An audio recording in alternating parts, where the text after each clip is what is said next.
Regresamos con ustedes, queridos oyentes, aquí en la hora de San Bernardo, en este segundo bloque dedicado a la oración, con el lema Señor, enséñanos a orar. Hoy el tema que vamos a utilizar, a profundizar, es la vida de oración a imitación de Cristo. Es un tema muy crucial para la vida de oración, porque es a imitación de Él, ¿no? Vamos a ver más o menos estructurado. En primer punto, la oración se nos revela en Cristo, que es Dios hecho hombre, ¿no? La oración se nos revela en Él. Y segundo punto que vamos a tocar es la oración de Cristo en el recorrido de su vida. Cómo Dios hecho hombre y fue rezando en cada momento y etapa de su vida para así nosotros, a imitación de Él, pudiéramos también tener una vida de oración a imitación de Cristo. Claro, Matías, es muy bonito este tema.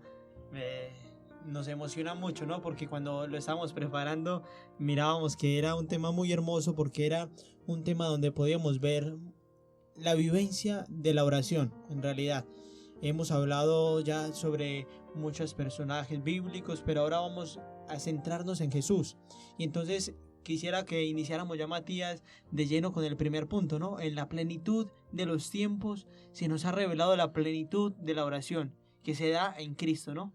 Efectivamente, ¿no? Cristo es, como Dios se ha revelado siempre, la plenitud de la revelación de esta comunicación de Dios es la segunda persona divina que se encarnó, se abajó y toma nuestra propia naturaleza, ¿no? Es decir, asume todo igual que nosotros excepto el pecado, por lo cual va a ser engendrado en el seno de la Virgen, ¿no? Su humanidad, y luego va a aprender como los niños, ¿no? Le van a enseñar una oración ya formulada, ¿no? Y todo esto es en el contexto de nuestra naturaleza. Y por eso es tan impresionante, porque nosotros nos reflejamos, ¿no? Es como su vida de oración, porque es la vida de Cristo es una vida unida al Padre, es una vida en oración, en comunión con Él. Y por eso mismo es la propia vida que tenemos que tener nosotros los bautizados. Claro, Matías, porque se ve muy bonito esta plenitud en Cristo, ¿no? Este centro que hemos visto, porque claro, hemos hecho el recorrido en los profetas, Elías, el rey David, los salmos, que fue una profundización, pero ahora claro, de lleno con Jesús, y existe una gran novedad en Jesucristo, en esta plenitud de Cristo, en que Cristo es el mismo Dios que nos ha transmitido su vida aquí en la tierra. Hay una gran novedad, y esta es la oración de Cristo filial, refiriéndose a Dios como Él, como su Padre, ¿sí? Como Hijo. Y eso fue una gran novedad para toda la revelación, porque hasta el momento solo se referían a Dios como Señor, como Dios, como Creador, pero el tema como de que llamarlo Padre era un tema que para los judíos era algo escandaloso, porque ¿quién iba a ser hijo de Dios? Solamente alguien que sea igual a Dios, efectivamente. Exacto. Y fíjense que es tan importante, ¿no? Porque la oración, que es un don también del Espíritu Santo, el Espíritu Santo nos va iluminando, nos va dando la filiación, ¿no? En el bautismo, pero fíjense que Él es verdadero Hijo, porque es parte de la Santísima Trinidad. Y ese amor filial, ese vínculo filial, nosotros lo tenemos por el bautismo. No es que vamos a ser Dios, sino que Dios nos hace hijos adoptivos. Entonces, verdaderamente nosotros podemos tener esa oración filial. Por eso es tan importante ver a Jesús cómo en toda su vida va experimentando esa oración de hijo filial. Por eso, y empezaríamos con el segundo punto, ¿no? De ir contemplando. Yo los invito en este momento a contemplar la vida de oración de Jesús en todas sus etapas, en todos sus momentos, ¿no? Y empezando nada más y nada menos que cuando Él nació y aprendió de la Sagrada Familia, porque la Santísima Virgen le unió las manitos y como nuestra mamá y nuestro papá nos enseñaron a rezar. De la misma manera, fíjense, Dios que nos creó, se abajó y se dejó enseñar a cómo rezar. Claro. Maravilloso, ¿no? Es algo maravilloso, Matías, lo que dice, porque de alguna manera ya vamos entrando de manera muy concreta en el modelo, en un modelo físico, porque para nosotros, los seres humanos, nos cuesta mucho empezar algo, pero sin tener un modelo, un ejemplo a quien seguir, a tener un ejemplo perfecto, acabado, que es Cristo. Entonces, ante la pregunta, porque claro, hemos venido tocando los temas de la oración, lo profundo, pero alguien nos pudiera decir, ¿y yo cómo oro? ¿En quién veo ese modelo de oración? Y no, vemos que esto es algo muy concreto, esto es algo muy, muy esencial en nuestras vidas, es algo que se da en lo cotidiano del día a día, es algo que se hace carne en nuestro existir. Entonces uno pudiera preguntarse, ¿y entonces a quién veo? ¿Cómo aprendo yo a orar? ¿De qué manera debo de orar? ¿Cuándo? ¿Dónde? Ahí está la respuesta. En Cristo verdaderamente se da esta respuesta, y por eso invitarlos en este segundo punto, que nosotros nos recojamos en oración y pudiéramos incluso después tomar el Evangelio, ir leyéndolo, imaginándonos, ¿sí? Haciéndonos como esta imagen. Es muy bonito lo que dice San Ignacio de Loyola, que debemos como que de alguna manera leerlo, pero haciéndonos imagen de él, imaginándonos a Jesús en esta Sagrada Familia, en la casa. Entonces invitarlos desde ya a ir viendo este modelo en Cristo, pero como si estuviéramos viendo ya algo, como lo estuviéramos viendo ahí presente, ¿sí? Es muy bonito pues como imaginarnos de esta manera, y nos va a ayudar mucho para la oración. Sí, y teniendo en cuenta un principio fundamental, que la imitación de Cristo no es algo exterior, porque lo interior lo tenemos por el bautismo. Somos hijos adoptivos de Dios. No es que va a ser algo superficial lo que nos estamos haciendo en cuanto a imitación de Él. Es algo esencial, porque Él nos hizo partícipe de su vida, por lo cual nuestra oración puede ser verdadera imitación de Cristo. De hecho, es el Santo Espíritu de Dios el que viene y eleva la oración, el que mueve el sentimiento, el que mueve todo el ser de la persona para elevar a Dios. Y eso mismo le pasó a nuestro Señor más adelante, en toda su vida, que el Santo Espíritu de Dios, la tercera persona, vino a elevar la oración. Y eso nos sucede a nosotros. Por eso fíjense en este momento, contemplen Sagrada Escritura en Lucas, si quieren leer los primeros capítulos, que es la Sagrada Familia. Vean cómo está unido y sometido en el buen sentido a la Sagrada Familia, como a nosotros, ¿no? Mi mamá, mi papá, sus padres, sus tías, su abuela, que le han enseñado a rezar, le han dado las fórmulas y uno las repite, ¿sí? Como empezamos de chiquito, y uno le pregunta, ¿y quién es ese que está ahí clavado ahí? Y ese es el Señor, y nos fue explicando, y luego nos juntaban las manos, nos ponían de rodillas y nos enseñaban una oración para niños. Así, de ese mismo modo, nuestra Santísima Virgen, que todo lo guardaba en el corazón, que ella era verdaderamente, que estaba en gracia, por lo cual tenía una oración muy profunda de contemplación, porque lo guardaba todo en su corazón y lo contemplaba. Y eso es lo que le manifiesta a nuestro Señor Jesucristo. De esa manera, nuestro Señor va creciendo, va desarrollándose y va teniendo una oración acorde a sus etapas, como nosotros. Claro, es muy bonito, Matías, porque es ver la humildad, la sencillez de nuestro Dios, porque evidentemente que Dios, siendo Dios, lo sabía todo, no necesitaba de nadie ni que le enseñaran nada, pero Él quiso, como usted lo dijo desde el principio, por eso es muy importante, ¿no? Dios vino aquí a la tierra y quiso hacerse igual a nosotros, aprender a hablar, aprender a rezar, aprender a caminar, ¿sí? Entonces es muy bonito pues mirar en Cristo esta humildad, esta sencillez en Dios que Él aprende, igual con la tradición judía. Es muy bonito, otra manera de que Jesús oraba era con los salmos, ¿no? Como lo vimos en la anterior catequesis, los salmos Jesús los recitaba también. miren que no es algo secreto, que la oración de Jesús que habrá dicho, no, está ahí. Los salmos, iba al templo a rezar, con la tradición judía, sí, leer los profetas, que se leía la Sagrada Escritura, se meditaba. Es ahí donde Jesús precisamente oraba. Sí, justamente. Fíjense, rezaba junto con el pueblo, las oraciones del pueblo que Dios le había manifestado en las Sagradas Escrituras. Por eso es tan importante, fíjense, iba con San José de la mano, ¿no? San José lo ponía al lado y le enseñaba las posturas, porque rezaba también, nosotros rezamos también manifestándolo con el cuerpo. En la Santa Misa hay momentos que nos paramos, momentos que nos sentamos, momentos de adoración profunda cuando nos arrodillamos. Y esos movimientos ayudan al alma en la oración. Jesús también lo hacía en las sinagogas. Y lo hacía a modo de la comunidad, con oraciones ya preestablecidas. Eran rezos.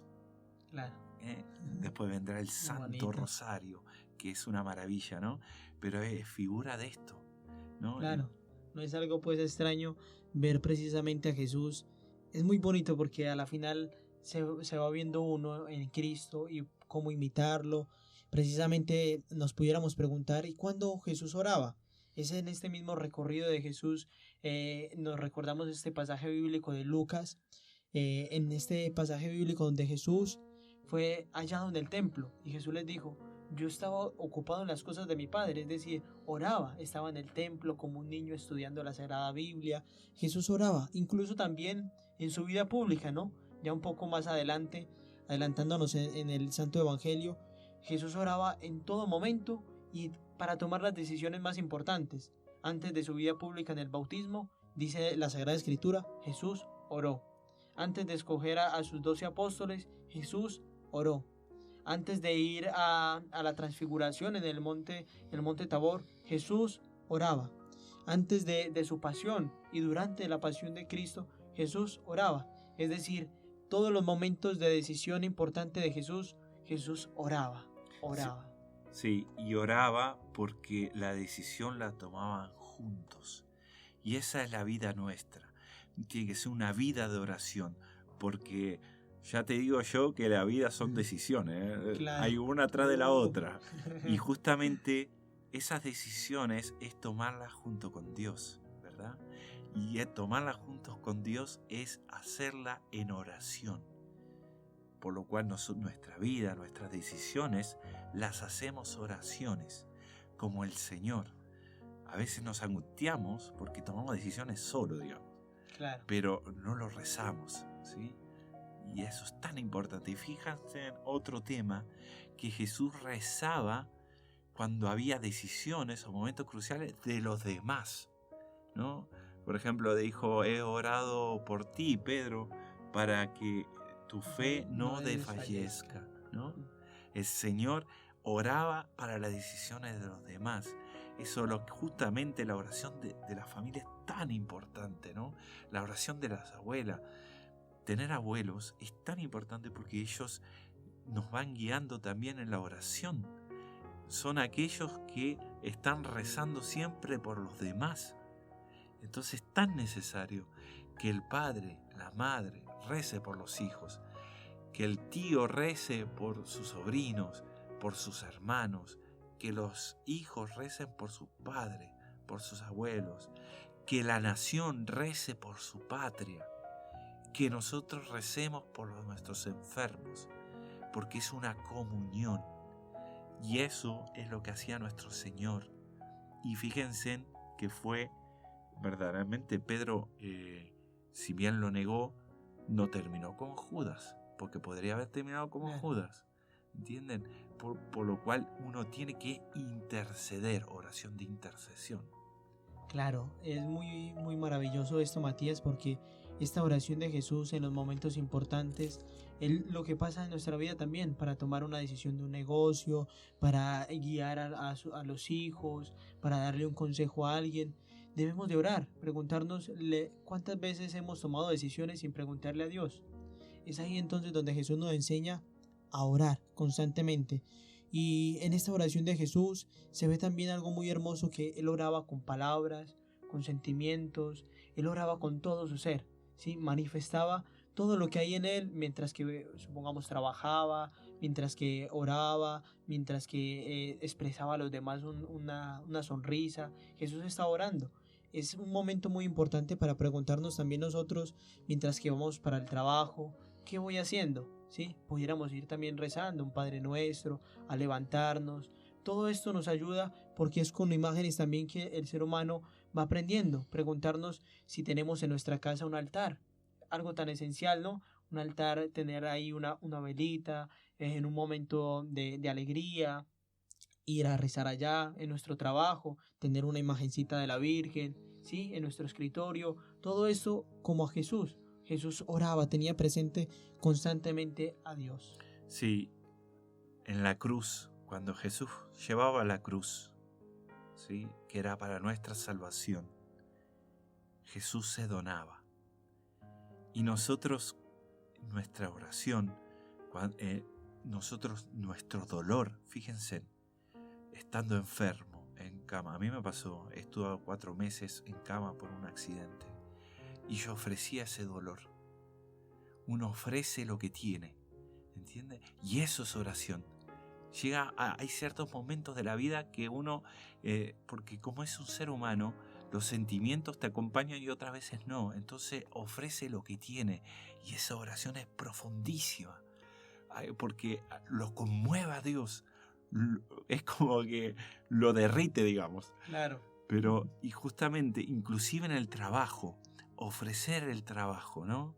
Yo tengo siempre el ejemplo de mi mamá, que cuando cocina siempre invita a la Santísima Virgen a cocinar juntos y ofrece todo ese trabajo que va haciendo para elevarlo a Dios, ¿no? Yo, Señor, te lo ofrezco por la salvación de las almas, por el problema de tal persona, de mi sobrino, mi sobrina, de mi nieta, etc. Uno ofrece lo que tiene, inclusive los trabajos propios. Pero esto de orar también, hay algo importante, que Jesús buscaba lugares. Exacto. Porque toda su vida era oración y no es que solamente rezamos en los templos. Todo es oración. Se puede hacer en cualquier lugar, en cualquier momento, con cualquier sentimiento, no importa eso. Pero sí se ve que él buscaba lugares para profundizar en la oración. Y ahí se ve que se va al monte, en la noche, en el medio del desierto, pero sobre todo en el templo. Nuestro lugar de oración, predilección, es la iglesia, un templo sagrado donde Dios nos espera, y sobre todo, y escuchen bien, en la Eucaristía, porque Él está presente ahí, enfrente de Él. A veces no tenemos ni palabras, pero es quedarnos contemplando el amor que está ahí. Esa oración, la oración junto con Dios, es tan importante. Claro, Matías, porque haz de cuenta que aquí ya se encuentran entonces, en resumen, las dos cosas, ¿no? Al inicio, como veníamos hablando, la plenitud en Cristo, que ya se ha dado esta total, radical revelación en Jesús. Pero después mirábamos cómo el ejemplo de Cristo nos anima a nosotros a imitarlo, a ser tal cual como Él lo hace. Y es muy hermoso ver cómo Jesús nos enseña de una manera muy hermosa, pedagógica, poco a poco, que ya lo vamos a ir viendo en los otros programas, pero desde ya Él nos va rezando con el Padre Nuestro, el Ave María, la Santa Misa, como usted decía. Muchas personas dicen, pero ¿y yo cómo oro? Mire, Dios nos ha dado los medios, ir al templo, mientras que rezan un rosario, en el trabajo, en los lugares, las imágenes, tener en las casas imágenes de Jesús, imágenes de la Virgen, de los ángeles. Y todo eso nos lleva a estas dos cosas, a la plenitud en Cristo como imitándolo, a un ejemplo de Él. Y para acabar, la oración en la cruz. Jesús da los salmos, ¿no? Recita el salmo ahí en la cruz. Inclusive ese último aliento, dice acá el catecismo. Todo esto está, si quieren leerlo, está en el catecismo. Dice que el último aliento también fue oración. ¿no? Y bueno, los dejamos en este momento porque se nos acaba el tiempo. Con esto, invitarlos a contemplar a Jesús como reza y sabiendo que nosotros tenemos tanto exterior como interior una semejanza con Dios, una por el bautismo, ¿sí? Y la exterior es por este movimiento de contemplarlo a Él. Así que terminamos con una pequeña oración a la Santísima Virgen, maestra de oración. Dios te salve María, llena eres de gracia, el Señor es contigo, bendita tú eres entre todas las mujeres, y bendito es el fruto de tu vientre Jesús. Santa María, Madre de Dios, ruega por nosotros pecadores, ahora y en la hora de nuestra muerte. Amén. Dios los bendiga.